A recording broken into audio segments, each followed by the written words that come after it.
It's time once again for another edition of the Professor's Corner, and I am Dan the Professor Kaiser. You can find me at covers.com. Also, you can find me at the Insider's Room on our Discord, Twitch, and YouTube channels. And you can also find me at picksandparlays.com and all their various shows on their YouTube channel. Tonight will be a special two-part edition of the Professor's Corner. As usual, I'll start out with my tag team partner, Rick Markel. We'll discuss a little bit of Detroit sports action and today's two NFL or this weekend's NFL games. And then after that, at 7 o'clock, I'll be joined by another member of the Insider's Room, Ray Cape. He's out of Philadelphia, and he'll give you a couple of insights on what's happening in Philadelphia sports, and then we'll also get his insights on these two NFL games coming up, these two championship games. All right, so without further ado, here's the man, the myth, the legend, straight out of the Motor City, Mr. Rick Markel. How you doing, Rick? Good. How you doing, Professor? You're just all over the place, aren't you? I try to be. That's a good thing. It's better. It's better than not being seen, I guess. That's right. If nobody knows where you're at, then you aren't nowhere. All right. Okay. A couple of quick things before we get to the what everybody's here for, the big games this weekend. I'd say the Lions. The Lions continue to do Lions things, and now they have a coach with little to no experience as a coach or a coordinator. And, that matches up well with their GM that basically has the same resume. I just got one question. Are we just doomed to have a team that just sucks? Yeah. I mean, They preached over and over again how they were looking for experience. Then they go out and hire a coach that had no experience, and then they follow him up with the GM, and I'm not even sure who made the choice. Obviously, the GM didn't have much input on the coaching search, but he's got absolutely no experience. And get this, they're going to go out and hire an offensive coordinator that's a quarterback's coach. So they're getting another guy that has no experience. I mean, you couldn't get a more inexperienced staff right now, and I think that's going to hurt them. Yeah, it's almost like, I could see them doing this like a year ago if they wanted to tank for Lawrence or something. But I mean, they have nobody to tank for right now. Exactly. Yeah, I think it's just going to be another long day for Lions fans. So, it is what it is. I think after, 45, 50 years of this crap, you just get used to it. It's kind of like Cubs. It's kind of like Cubs fans. Exactly. The Fords have owned the team since 1964. They've won one playoff game since then. I wish them the best of luck, and I'm hoping for them, but I'm not expecting it. I was at that game, actually. So, hey. Yeah, I was too. No kidding, against Dallas. I remember that. Yeah. All right. The second thing I want to touch base because you follow them more than I do, and since Michigan State hasn't played, and who knows how long in basketball, that's like they're kind of out of sight, out of mind. But I look at this Michigan team. I mean, they look fantastic against Wisconsin. They just pounded the crap out of them. And, at that time, listening, because I do listen to Valenti and Rico occasionally, and it seemed like all the Walmart Wolverine fans were coming out of the woodwork going nuts and saying, oh, they had a chance to beat Gonzaga. And then they go up to Minnesota, and I don't know. It's like they forgot to play basketball.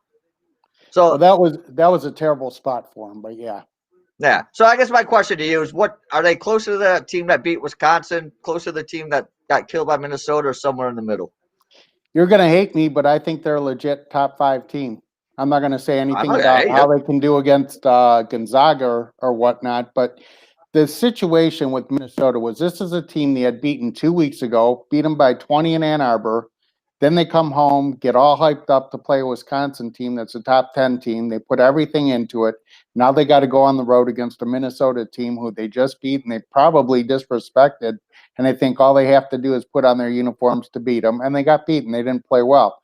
Interestingly, though, Michigan played Gonzaga early in one of the preseason tournaments last year, and they actually wiped the court with them. I'm not saying they're going to do it, but Michigan's got 5 legitimate players who can score from anywhere on the court. They all are interchangeable, and they've got a good 6th guy off the bench that can offer scoring, and they have Hunter Dickinson. That should be a difference this year. All right, I'll take your word for it. I'm not gonna argue with you at this point because I have no idea. 'Cause I don't watch Michigan. I'd like to see Michigan State back. Michigan plays Michigan State on the 6th of September, the day before the Super Bowl. So let's hope everybody's healthy and we can see where we each stand. Yeah. Unless somehow Michigan State can find a point guard over this COVID break, I think we're hurting. They need a point guard and a leader. I agree. Totally agree with that. Yep.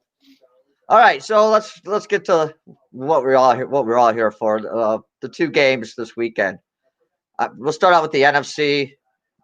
Tampa Bay. Brady's back. Got a chance to get to another Super Bowl. God help me that he doesn't. And then and they face the Packers with Aaron Rodgers, who's just been unbelievable this year, playing in playing up north in Lambeau. What are your thoughts on this game? Well, I've done a lot of thinking about this, but I just think it seems like it's Green Bay's year. They've just been so consistent, and there was a lot of times we wanted to write them off. But if you look at this Tampa Bay team, they got hot lately, but they had a period there in the middle of the year where they were not playing good football at all. The other thing is Tampa Bay's had a couple of ugly losses, games which they really weren't in that well. And if you look at Green Bay, I think Aaron Rodgers, he's your league MVP. He's been playing great, and I think they have the tools necessary to win this game. The one thing to do and one good way to beat Green Bay is to run the ball, and that's not something that Tampa Bay does very well. They do it adequately, but I don't think it'll be the difference.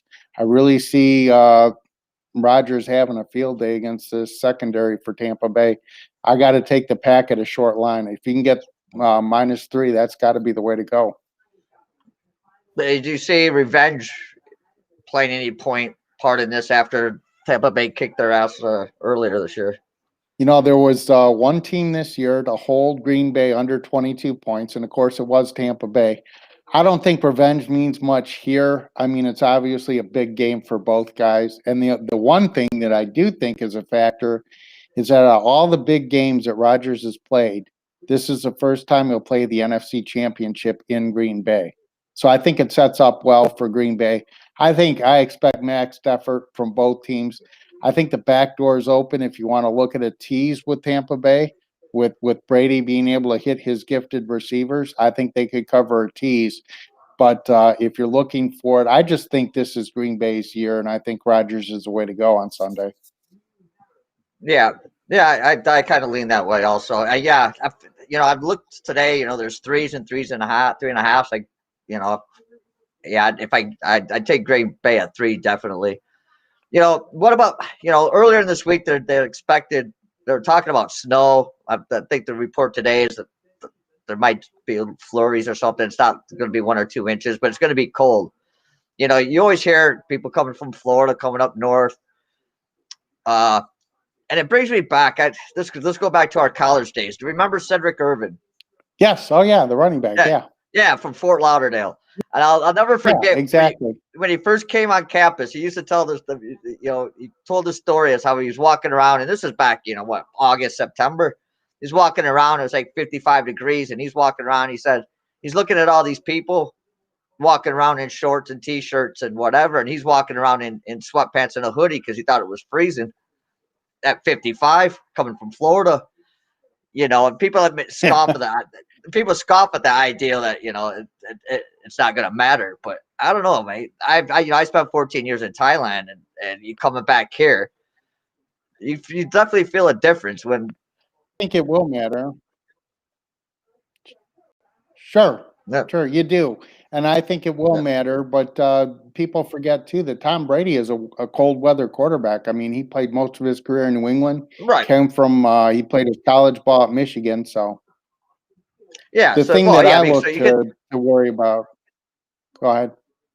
No, but okay, you can say Brady, sure. Gronk, sure. He from New England. JPP played in New York, and I think they might have 1 or 2 other people that played in cold weather places, but that's only 4 out of 52. I mean, some other players that aren't used to it. I don't know, like Evans or Godwin. If they're not used to the cold and their hands, what happens when your hands get cold? It feels like your fingers are 2 or 3 times bigger, and they can't catch the ball. I mean, that could play a factor at some point. The wide receivers I'd be very concerned about, like you said, because no, they aren't cold weather players, and we don't know exactly. The other thing that I heard is 10 to 12 mile an hour winds. We saw what winds did last week. I mean, Jason Tucker was probably the best kicker in the history of the NFL, and he misses 2 gimme field goals simply because of the wind. So that could be a factor. And if you're going to make that a factor, and some people do, then you got to still go with Green Bay. It's certainly not going to help Tampa Bay. If you can get the 3 and lay the 3, I think that's the only way you can look at this game. Yeah, that sounds like a good plan. Let's look at the AFC, and obviously the question and the whole question about this game is obviously Mahomes' health. And here's the thing, I think he'll play for sure. I know he's got to go through the protocols and all that stuff, but do you think if he woke up today or Friday or Saturday, if he wakes up with a headache, he's going to say anything? Oh, I would bet a ton of money that he's going to play. I mean, come on, he's a gamer, and he's definitely going to play. The thing that I worry about with him, though, 2 things is that if he does take another shot, you never know what's going to happen. I mean, because he took a pretty good shot last week. But the big thing that I'm concerned with about Mahomes is that if people remember, he got his toe hurt again last game, and he was limping around. Now, does that mean he won't play? No, he'll play. But is he going to have the same scrambling ability that he's had in the past? I question that. That would be my concern. They'll just shoot him up. there you they'll just shoot that. So, oh, he'll definitely play. I guarantee that. He'll have to come out of the game at worst, but I mean, he'll definitely go. The thing that also bothers me with Kansas City, though, is they have a bunch of injuries right now. Their leading quarterback, Breland, he's questionable. Hilaire, the running back, he's questionable. Their tackle, Schwartz, he's questionable. Again, I think all these guys play, but you know what? They're not going to be 100%. I guess you can tell which way I'm going, and I think I can tell which way you're going. No, yeah, you did. Yeah, I think you're right. I guess you're definitely going with Buffalo. I got that. I am, and I like them best, and I'll admit it. I like the 3, especially if you can get a 3.5. I like to tease, and I'm looking at a Buffalo teased with the underplay in that game. That's how I want to go with that. But I think this Buffalo team is a strong team. The thing that scares me about Kansas City is they can't put anybody away. Their spread record this year is right around 500. They haven't covered a game by more than 7 points since the first week of November. So I think it's going to be a close game. And if it is going to be a close game, then give me the points. Yeah, I can't argue with that. But to be honest, I think they would have covered last week if Mahomes hadn't got hurt.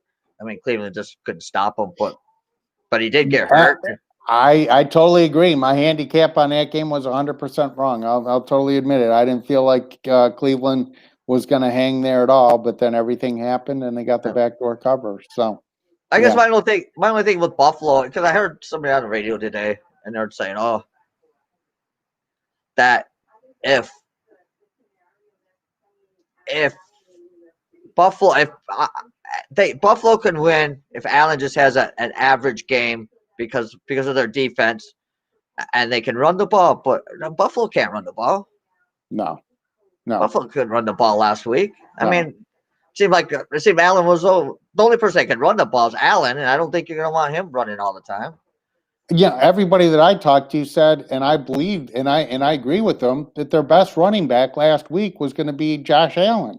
Yeah, they've had problems running the ball all year, so I don't agree with that. Yeah, I don't think Buffalo will be able to run the ball, but I think with Stephon Diggs they can make some plays, and Allen can scramble enough that he can give them semi running game. But that's crazy. I don't think Buffalo will be able to run the ball. I just don't like the Kansas City defense. I just think that they're susceptible, and I believe that Buffalo will be able to keep the game close because in the bottom, at the end of the day, Kansas City seldom blows anybody out, and it's going to be a 1-score game. So I got to take the points, and especially if you tease them, maybe you do a Buffalo Tampa Bay tease. I like the under in this game. If you do a Buffalo teased with the under, I think anything to get Buffalo at more than a touchdown, I think that's the best way to go. Yeah, that sounds good. Makes good points. Yeah, I just don't.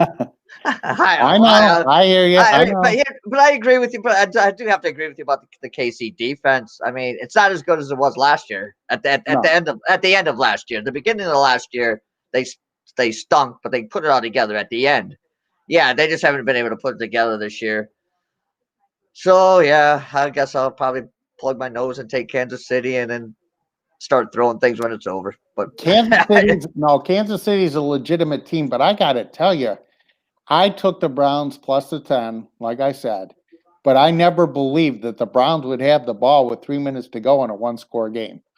Yeah. I mean, it came close. It came close. And think about what if that guy didn't fumble out of the end zone last week before the half and they get the touchdown there. By the way, that cost me the first half, so that sucks. But I mean, come on, man. The guy fumbles out about, first and goal at the 3-yard line, and that would have given me the first half. Plus, it keeps it a close game. But anyhow, what if? And I know how that goes. But I can see Kansas City winning the game. Don't get me wrong. Yeah, that's been my gambling life. What ifs? Oh, of course, of course. So, any thoughts on the Red Wings? I know you don't follow the NBA. So, any thoughts on the Red Wings?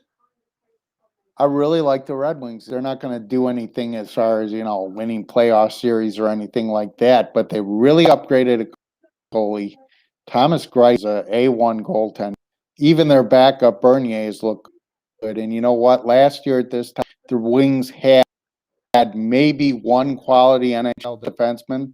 Now they got about 3 or 4. Steve Yzerman, one of my favorite people on the earth, the general manager for the Red Wings. He picked up Bobby Ryan. Bobby $1 million for 1 year. Nobody else wanted him. And what does he do? Bobby nets 4 goals in the first 4 games. I mean, there's nothing to get too excited about with the Red Wings, but they do play defense. They do play hard for their coach Blashill, and they got decent goaltending and decent defense. And that's way better than what they had last year. They're fun to watch too. Yeah, I've watched them lose me money, so yeah. Well, there's going to be spots. See, this is why I like them. There's going to be spots where they're going to be $1.50 dogs, and you're going to be able to make a nice payday, such as the second game against Columbus. Now, they lost on Martin Luther King Day, but I always like to take the team that loses in the first game of these back-to-backs. You take them the other day, the next game, and that's exactly what happened. And Detroit Cash is a plus. I think they were plus 150 I got for them. So, in situations like that, the Wings are competitive this year, and it's going to take the betting markets a little to realize that the Wings, they're not great, but they're much better than last year, and they're going to be much more competitive. And if giving me $1.50 on the Wings every other night, I'll keep taking it until I see otherwise. Until you can't afford to anymore. Oh, exactly. If you get 3 out of 10 against them, you're supposed to break even. So, yeah. No, I know. I don't know. I just have problems betting on shit teams. But, I know. But you got to do it. I know you got to do it. So, I mean, who scores for the Red Wings? They got one scoring line, and maybe 1 or 2 players other than that can net double-digit goals this year. So, they're not going to get goals either way. All right, mate. I think we pretty much covered everything today very well. Gave out some good picks for us for this weekend's NFL games, and hopefully, one of us has got to win. I was gonna say, Professor, it's Thursday night, right? The games don't kick off until like 3 o'clock on Sunday, right? So you and I and the rest got all the winners. The only thing that happens is then you got to blow the whistle and tee it up, and then it all goes to and then whatever. We'll see what happens. And then Mahomes goes out the first play, and then everything just is exactly. But we looked real smart on Thursday, so what else can you ask for? All right. Good luck, then, Professor. Yep. And I'll have you. I'll probably see you same time or maybe same place at least next week, and we could talk about the Super Bowl. All right. Sure enough. Thanks a lot. Have a good one. Yep. You too. All right. That was the Motor City Madman, Rick Markel, giving his thoughts on the game Saturday. And if you stick around in a few minutes here, about 10 minutes away, I've got the We got Mr. Rycate from Philadelphia coming on, and he'll talk about Philly sports and give his thoughts on Sunday's NFL action.